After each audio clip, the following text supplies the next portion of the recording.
In this video, I'm going to show you how to fix your connection is not private in Google Chrome. So in your Google Chrome, just go ahead and tap the three dots on the upper right and then select on Settings. And tap on Privacy and Security. And then scroll down a bit and then tap on Security.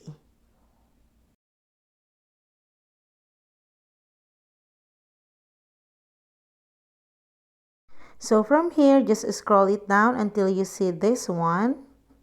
So it says here, always use secure connection. It says here, upgrade navigations to HTTPS and warn you before loading sites that don't support it.